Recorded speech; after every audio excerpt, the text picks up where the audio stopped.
Amém. Atendemos para o que está escrito no Evangelho segundo Marcos, no capítulo 4, no versículo 9, que fala assim: e disse: aquele que tem ouvidos para ouvir, ouça. Sois todos bem-vindos à casa de Deus, e que Deus possa nos falar nesta noite. Nós estamos aqui para poder render a Deus um culto de louvor e adoração, e para aprender dele. Esse é o nosso objetivo, que ele possa nos ensinar essa noite. Então somos todos bem-vindos. E a nossa visitante com os rapazinhos, né? São bem-vindos, que Deus possa abençoar a vida de vocês, tá bom? Ao preparar a mensagem para estarmos aqui meditando nesta noite, lendo este livro, eu encontrei uma passagem que nossa irmã Ellen Goldjoy estava fazendo justamente o que estamos fazendo aqui agora, transmitindo a mensagem. E olha o que ela disse na página 275. Deus me ajudou nessa noite. Se bem que eu falasse 90 minutos, a multidão de 5.000 pessoas escutou em perfeito silêncio. Quantos minutos ela falou? 90. Eu prometo para os irmãos que não vou falar 90 minutos, mas que possamos aqui ser beneficiados pelo silêncio, né? E que Deus possa nos falar no coração. Mas hoje, será que nós suportamos 90 minutos de pregação? Nos dias atuais, com 30 a gente já começa a querer sair, né? Mas aqui nesta ocasião, ela falou por 90 minutos. E tinha 5.000 pessoas e eles fizeram silêncio. É muita gente, né? Muita gente. E teve silêncio aqui para ouvir a palavra de Deus. Nós possamos também ouvir a palavra de Deus nos falando nesta noite. Algumas pessoas, ao conversar com elas falam assim: irmão Belcino, o irmão tem a mensagem muito direta, parece ser dirigida para a igreja. E eu estive pensando, e algumas vezes eu falei: não é assim, é a mensagem que Deus coloca. E eu estava errado. A mensagem é dirigida mesmo para a igreja. E tem que ser dirigido para a igreja, no meu entender. E já pensou se o apóstolo Paulo, escrevendo aos Tessalonicenses, não falasse da igreja de Tessalonicenses, de como eles deveriam se comportar, e falasse para os coríntios, em vez de aos Tessalonicenses? Então a carta, a pregação de Paulo aos Tessalonicenses foi para os Tessalonicenses. Quando ele escreveu para os coríntios, lá na igreja de Corinto, ele também escreveu sobre o que estava acontecendo na igreja de Corinto. Então não adianta eu preparar uma mensagem para trazer aqui em Vila Velha e pregar aqui em Vila Velha se não for para os irmãos de São Paulo, de Brasília, do Federal, da Europa. Essa aqui é. Então a mensagem realmente era dirigida. Agora ela não pode ser dirigida a pessoas, aos problemas que as pessoas estão enfrentando, ou passando, ou suportando, ou causando. Então a mensagem nunca é dirigida às pessoas, mas aos problemas que são comuns à igreja a qual está sendo pregada. Só que nós sabemos bem também que foi dito que leva a carta, leia a igreja, mas depois que ela possa mudar em todas as igrejas, porque geralmente os mesmos problemas que nos afligem também podem estar afligindo outros locais. Então ela é útil, por isso que escrita na Bíblia, e todos os crentes do mundo inteiro conseguem ler as cartas que Paulo escreveu aos Tessalonicenses, aos Gálatas, aos Colossenses, aos Filipenses, aos Coríntios. Pois bem, na página 9 deste mesmo livro, Testemunho para a Igreja, Testemunho para a Igreja, no volume 4, na página 9, nós lemos o seguinte: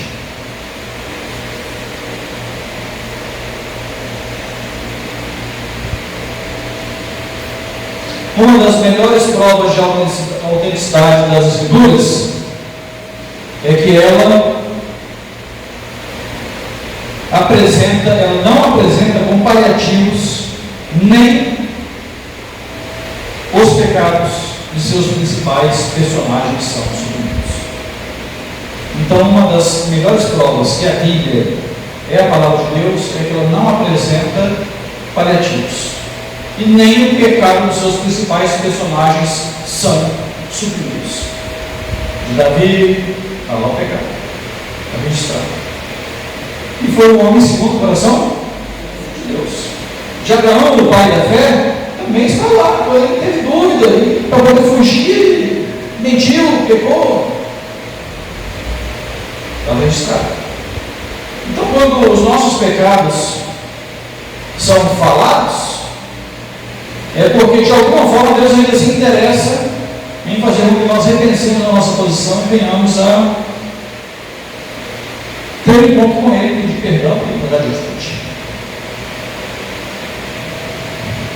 Ainda na sequência do texto, fala assim: é porém animador para o nosso coração desfalecido saber que, mediante a graça de Deus, eles puderam obter novo vigor para se erguer em outra vez acima de sua má natureza. Então tem remédio. E esse remédio também é apresentado mesmo junto com aquilo que é praticado de errado. E nós temos que renovar o vigor por saber que existe remédio. Então, se a minha natureza é uma natureza afoita, é uma natureza que está pronta para o embate, e eu sou confrontado com isso pela palavra de Deus, tem remédio. Tem remédio. Na página 13, logo na sequência, vem nos trazendo assim: há por parte de muitos a tendência de deixar que se levantem sentimentos rebeldes, caso lhes sejam reprovados erros. O espírito desta geração é: dizei-nos coisas aprazíveis, mas o espírito de profecia só diz a verdade. Então, aqui está nos dizendo a palavra de Deus que nós que somos confrontados com a palavra de Deus para sermos chacoalhados contra aquilo que estamos fazendo de errado, muitas vezes vem em nós um espírito de rebeldia. Não queremos aceitar. Não, de jeito que eu vou falar com o pastor. Hoje o irmão falou para mim. E começa a responder com o outro. E vai no ouvido do dirigente da igreja e fala assim: por quê? Tira uma escala. Eu só venho falar dos problemas da igreja. Paulo não podia ser crente, ele escrevia nos carros pensando em ser os problemas que aconteciam lá dos Coríntios, lá nos Efésios. Então nós temos que repensar a nossa posição como igreja, porque nós estamos vivendo tempos trabalhosos. O mundo está perto de receber o seu revés. Esse mundo vai ser destruído. A nossa visitante que está aqui hoje saiba que em breve este mundo vai ser destruído. A palavra de Deus diz assim: nós não sabemos quanto em breve, daqui a 2, 3, 5, 10, 15, 20 anos, nós não podemos marcar data para este evento. Mas este mundo será destruído. Só aquele que fizer a vontade de Deus, pela graça de Cristo, será salvo. Então, o nosso dever hoje é falar isso ao mundo. É necessário haver uma mudança de comportamento nossa para que nós possamos estar aptos a ir morar com Jesus.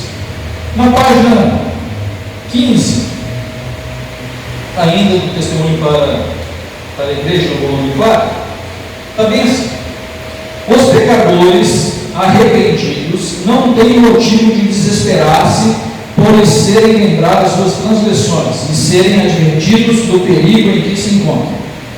Então, quem são os pecadores arrependidos? Perigo somos nós, estamos aqui na casa de Deus, que temos arrependimento do que praticamos alguma vez na vida, e estamos procurando um novo caminho.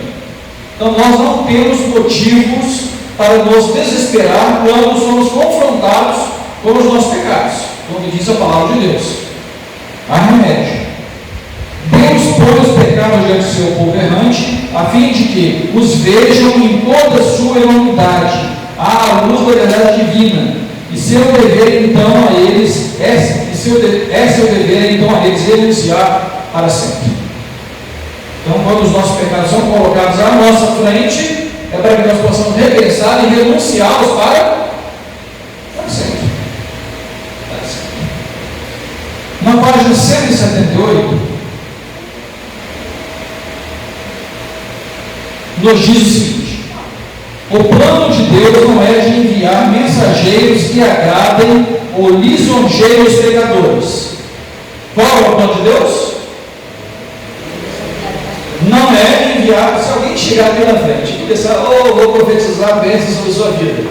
Onde você colocar a planta dos seus pés será seu. Tudo que você tocar vai prosperar. Vai em frente, porque a sua vida será de sucesso. Desconfia. Porque não é plano de Deus isso. O plano de Deus não é enviar ninguém que nos lisonjeie. Lisonjear é bajular, ficar falando, tecendo elogios sobre a nossa vida, sobre a nossa condição como igreja. Não é plano de Deus. Então nós não devemos dar atenção a quem fica nos bajulando, mas dar atenção a quem traz uma mensagem da palavra de Deus. Não se próprio, mas da palavra de Deus. Por que eu estou falando isso? Estou falando isso para os irmãos porque existe em nosso meio muitas teorias circulando sobre graça, salvação, vida eterna, perfeição de caráter, e muitos cultos estão pregando verdades que não são bíblicas. E eu quero trazer a atenção dos irmãos para isso.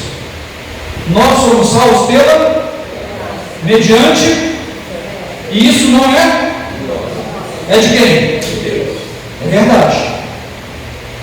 Mas se eu só falo isso, somos salvos pela graça, somos salvos pela graça, somos salvos pela graça, e não vejo a cruz de Cristo que reuniu misericórdia e justiça, 50%, meio a meio, que Deus é equilibrado, Ele não pende nem para um lado e nem para o outro, existe alguma coisa errada. Se eu escrevo um livro que fala 90% de graça e 10% de justiça, eu estou desequilibrado, eu estou errado. E não importa se eu sou o presidente da Conferência Geral, se eu sou membro leigo da Igreja da Fé, não importa. Qualquer um que faça esse desequilíbrio está em erro perante a palavra de Deus, perante o que estamos estudando. É difícil ouvir isso? É. Já conversei com as pessoas, alguns deles, grandes caras, sim, já conversei. Já falei. Aceitaram? Sim. Outros, não. E é normal que isso aconteça, porque nem todos serão salvos. Vocês sabiam disso? Nem todos que estamos aqui podemos ser salvos. Pode ser que alguns de nós venham se perder. Eu gostaria que os irmãos acompanhassem comigo a leitura de Tiago 2, versículo 14. O Hélio prontamente sempre coloca aqui na tela para a gente poder ler. Então, assim que ele colocar, nós vamos ler aqui o versículo, irmãos. Tiago 2, verso 14. Meus irmãos, que aproveita se alguém disser que tem fé e não tiver obras? Porventura a fé pode salvá-lo? Então não adianta eu ter somente fé. Eu tenho que ter obras. 50% não está entendendo o equilíbrio. Eu digo que tenho fé e eu mostro que eu tenho fé pelas obras. Então um é completo o outro. Um diz que eu tenho o outro. Versículo 21 agora, irmão. Tiago 2,15. Porventura o nosso pai Abraão foi justificado pelas obras quando ofereceu sobre o altar ao seu filho Isaque? Será que o nosso pai Abraão foi ou não? Diz a palavra de Deus que porventura o nosso pai Abraão não foi justificado pelas obras? Aí a pessoa diz, não, justiça é só por um lado, é só por outro. É o conjunto. Ele tinha fé e mostrou pelas obras e foi justificado pelas obras. É isso que está escrito em Tiago 2,21. Então nós somos salvos pela graça. Bom, mas nós também lemos na Escritura que a graça não é uma capa para encobrir pecados. Então vamos ter coerência. Fé e obras, justiça, misericórdia. Vamos andar nesse trilho. Aqui na página 89, Testemunho para a Igreja, volume 4, na página 89,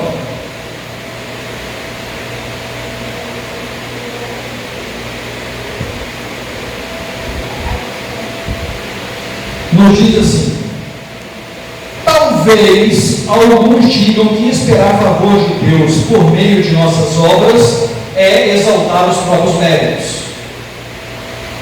Já ouviram? Já ouviram? Não fala. Talvez alguns digam que esperar o favor de Deus por meio de nossas obras é exaltar os próprios méritos. Certamente não podemos comprar uma vitória sequer com nossas boas obras. Todavia, nos é impossível ser vitoriosos sem elas. Os irmãos estão entendendo?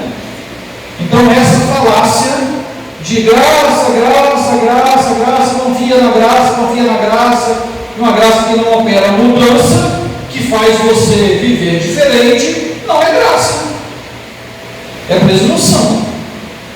Eu estou salvo, já servi a graça de Cristo, ela me acompanha toda a vida. É presunção. Vou ler de novo. Talvez alguns digam que esperar favor de Deus por meio de nossas obras é exaltar os próprios méritos. Certamente não podemos comprar uma vitória sequer com nossas obras. Todavia, nos é impossível ser vitoriosos sem elas. A compra que Cristo nos recomenda é simplesmente cumprir as condições que Ele nos propõe. Seja obediente. A minha graça te basta. Eu te dou força para você ser obediente. Para as pessoas verem as obras. Na página 33 aqui do mesmo livro, o homem deve fazer sua parte. Ele deve ser vencedor por si mesmo, mediante a força e a graça que lhe são dadas por Cristo. Deus lhe dá força e graça. Para quê? Para que você seja vencedor por si mesmo. A graça é o combustível, motiva. Mas se motivo você não sai do lugar, você não vai receber o valor do Uber. Porque o Uber não sai do lugar, você vai pagar o Uber. Uma noção, uma comparação. Então a graça de Cristo, se ela está na tua vida, isso é visto porque você tem obras correspondentes a tudo aquilo que Deus lhe concedeu. Na página 43, Testemunho para a Igreja, volume 4, página 43. Todos os textos que eu estou lendo aqui são deste mesmo livro. Testemunho para a Igreja, volume 4, e as páginas eu vou citando. Agora eu vou ler na página 43. E lembre-se que nós temos o versículo inicial em Marcos, capítulo 4, versículo 9, que diz: aquele que tem ouvidos para ouvir, ouça. Foi mostrada a condição do povo de Deus. Estão entorpecidos pelo espírito do mundo, negam sua fé por suas obras. Então, se as obras não têm valor nenhum, você pode fazer o que você quiser. Agora, se você faz coisas boas, reconhecido pelo céu. E se você faz coisas malas, você está negando o quê? A sua fé. Então não tem graça operante na sua vida se a nossa vida só produz frutos maus. As nossas obras são más. São más. Na página 63,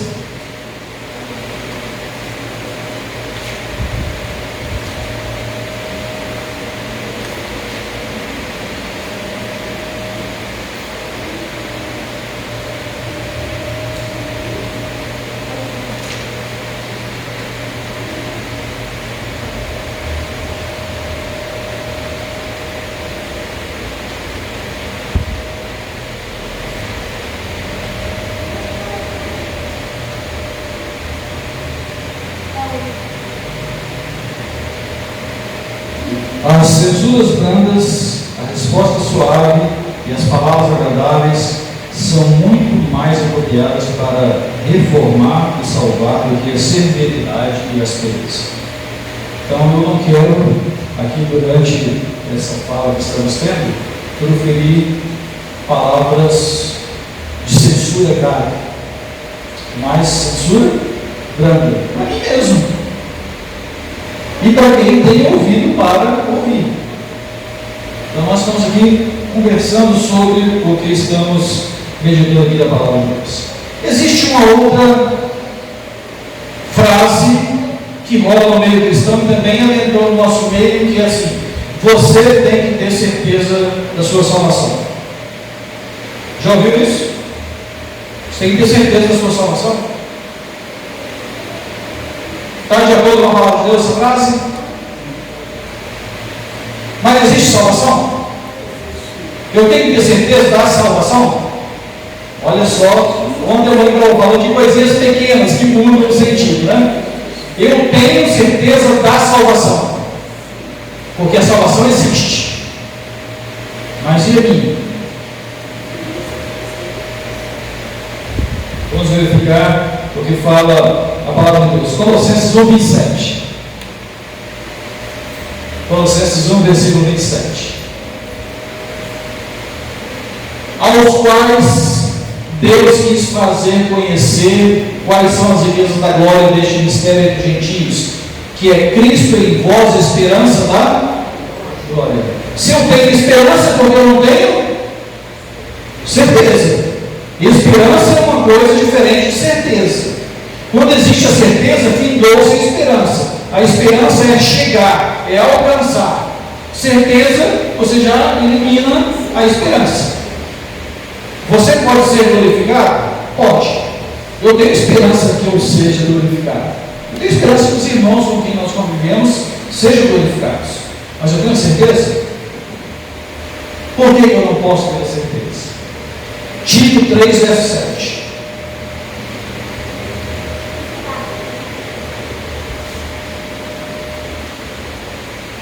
Para que, sendo justificado pela sua graça, sejamos feitos herdeiros segundo a esperança da vida eterna. Então você pode ser justificado pela graça, e você pode ser feito herdeiro segundo o quê? A esperança. A esperança não é certeza. Esperança é esperança, e a esperança nos move também, porque eu tenho esperança. Isso me motiva também a fazer. Hebreus 6, verso 11.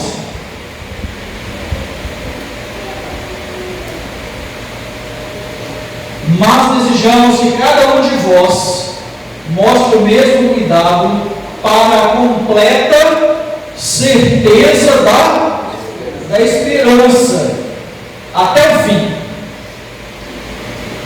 Essa esperança, ela tem que ser até ao fim.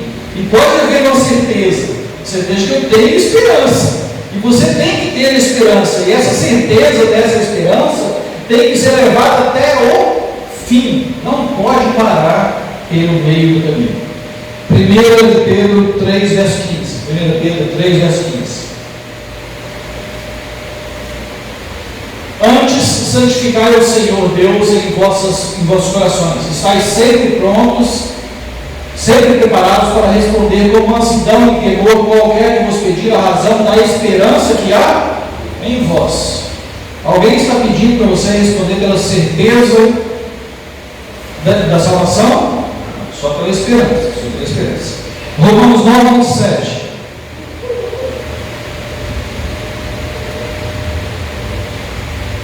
Também Isaías clama acerca de Israel: ainda que o número dos filhos de Israel seja como a areia do mar, o remanescente ele será salvo. Imagina todos nós aqui com certeza da salvação. Aí fala aqui que só quem vai ser salvo? O remanescente. Então muitos que são filhos de Deus, no meio do caminho perdem a esperança, e perdendo a esperança não chegam ao fim, e não chegando ao fim não serão salvos. Não serão salvos.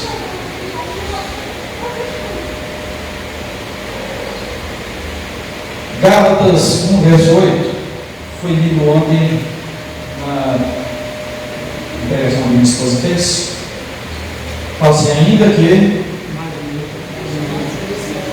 Pode ler em voz alta, irmão Jorge. Outro evangelho, além do que já nos tem anunciado, seja anátema. Ainda que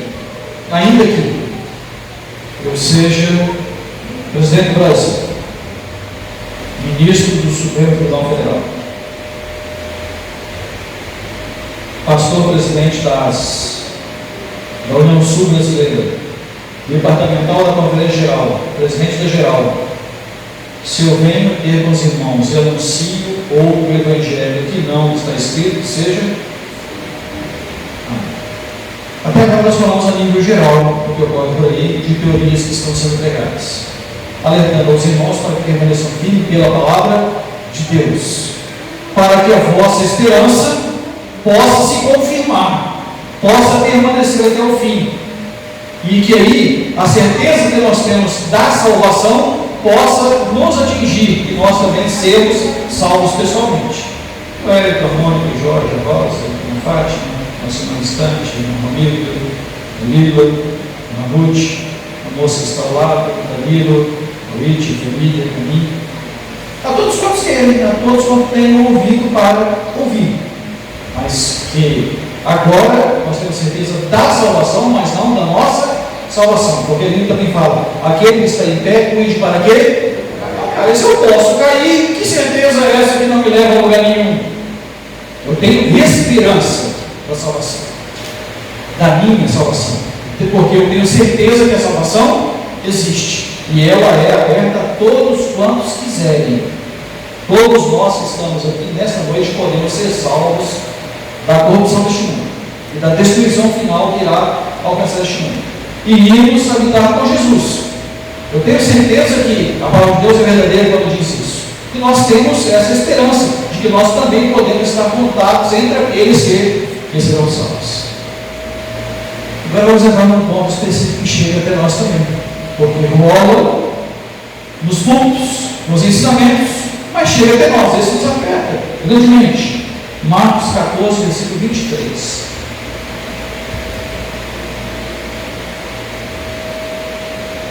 Aqui falando sobre a forma da ceia que foi dada aos discípulos, e que Jesus disse: olha, orem e façam igualmente isso que eu estou ensinando, até que eu venha. E aqui olha a forma, e tomando, como que é aqui? Ou é artigo o quê? Como que é? Artigo definido. Define, é singular. E tomando o cálice, dando graças, deu-lhe,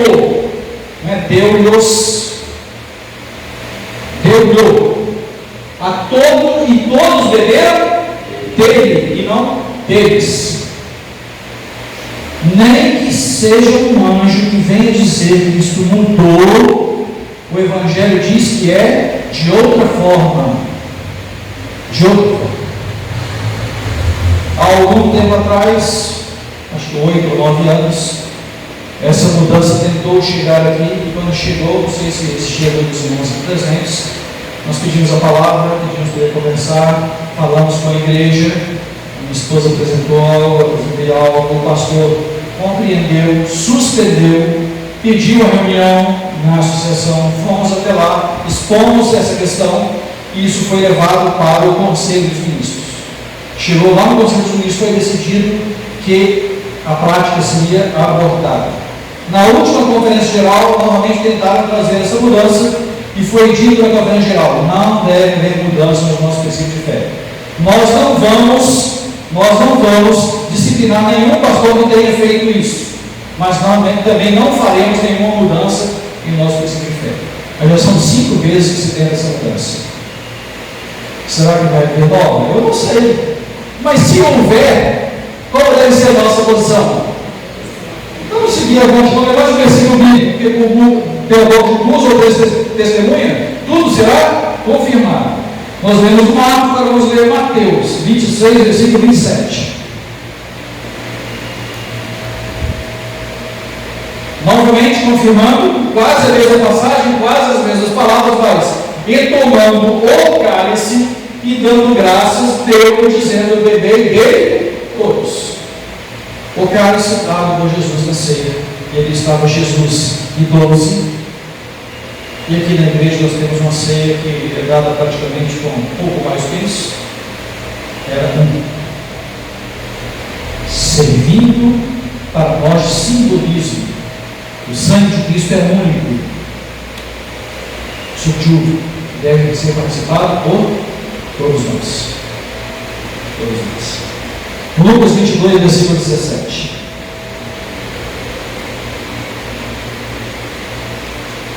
E tomando o cálice, e havendo dado graça, disse: tomai-o e reparti-o entre vós. 3 evangelhos pregando a mesma coisa, falando a mesma coisa. Se alguém for acometido por um evangelho diferente desse, segundo a palavra de Deus, nós temos autoridade para dizer anátema. Não sou eu quem digo, os textos estão aqui. Meus irmãos, nós estamos vivendo em tempos em que a nossa fé será provada. Se nós temos vergonha ou dificuldade de nos posicionarmos entre os irmãos, será que quando tivermos que nos posicionar perante as autoridades, nós não teremos vergonha, dificuldade ou medo? Com a palavra de Deus na mão, você não deve ter medo ou vergonha ou dificuldade para se posicionar. Quanto a qualquer questão, alimentação, guarda do sábado, dos mandamentos, vestuário, comportamento, ceia, atividades que são permitidas ao cristão ou não.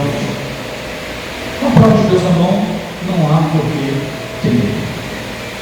O Senhor disse: eu sou o Senhor e não mudo, em mim não há sombra de variação. A palavra dele é única, fiel e verdadeira, desde o início até o fim. Toda a escritura é inspirada por Deus, útil para ensinar, redarguir, repreender. E nós estamos usando a escritura. Nós temos que estar firmados na palavra de Deus, porque o tempo em que estamos vivendo, nós já vemos no mundo evangélico, o evangelho caiu, foi ao chão. As igrejas hoje têm, no local do ponto, tem prancha de surf, tem ringue de boxe, são pintadas de preto. Você quase não ouve nada porque a bateria ensurdecedora te impede de ouvir. E a minha esposa também fez um estudo aqui sobre as batidas que invocam ou que evocam o mal, que chamam Satanás ao pé de você. E essas batidas do rock foi explicado que é uma batida que chama algumas a apologia, alguns outros demônios para que estejam perto de você. E eu não quero pensar que os irmãos querem esse tipo de pessoa, esse tipo de espírito perto de você. Então nós temos que ter certeza pela palavra de Deus daquilo que estamos crendo. A nossa fé é única e exclusiva, destinada a selar 144 mil pessoas que estarão seguindo o Cordeiro por onde quer que ele for. Você é chamado para isso. Deus viu em você uma pessoa especial. Uma pessoa que no meio dessa multidão de habitantes que existem no mundo pode ser atingida pelo Evangelho verdadeiro e aceitar fazer a vontade de Deus. Até quem entrou aqui poucas vezes e que ouve este Evangelho, Deus quer estar ao teu lado e ter você ao lado dele no céu. Enquanto a outra grande multidão de salvos está fazendo outras atividades, os 144 mil estarão acompanhando o Cordeiro para onde quer que vá. E aquele que conhece essa mensagem tem este privilégio. Nós temos que fazer o quê? Nós adequarmos, ficarmos atentos, porque há entre vós lobos devoradores. Isso quer dizer que é de fora da igreja ou de dentro da igreja? De dentro da igreja. Está escrito que estrelas cairão. Quem são as estrelas? Quem está muito à frente dos negócios empregando, não é aqui. Não somos nós, não somos nós as estrelas. Nós podemos ser contados de 144 mil, mas nós temos que suportar que pessoas importantes vão abandonar esse evangelho. Vão abandonar o evangelho. Agora, e eu? E você? Iremos abandonar ou iremos seguir? Não deixe essa resposta para mim. Faça essa reflexão hoje mesmo e dê essa resposta para você hoje mesmo. Ainda alguma coisa complicada no meu coração que eu preciso abandonar para que eu possa compreender qual é toda a verdade e eu me fixar ao lado de Cristo, e mesmo que caia uma banda do céu, eu só arrego para o lado, ela cai. Aí vai cair a outra, eu dou mais um passinho e ela cai. E o Senhor, em tudo seja louvado. Posso todas as coisas daquele que me fortalece. Nem a forca, nem o tiro, nem o paredão, nem a prisão, nem o desdém de outras pessoas vão me fazer desistir dessa fé. O que está nos esperando daqui a pouco tempo é complicado. E começou a se complicar muito mais. O mundo está querendo a nossa destruição. Agora, com o início do ano letivo, vai haver busca ativa nas escolas para poder efetuar a vacina de todos aqueles que ainda não foram vacinados. Se não vacina, não sei. A gente vai começar a tomar posições. É difícil? É? Como fazer? Eu não sei.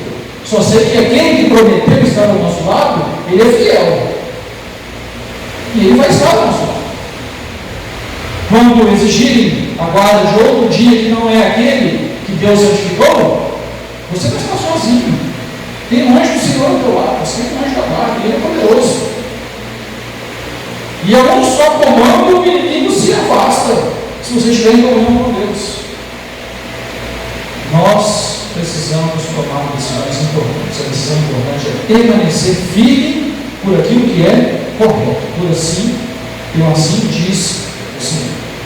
Esse é o meu desejo e minha oração para todos que estão aqui, que Deus possa nos firmar nesta esperança, até o dia que alcancemos a nossa salvação, pela graça de Cristo. Amém. Deus abençoe. Amém. Nós vamos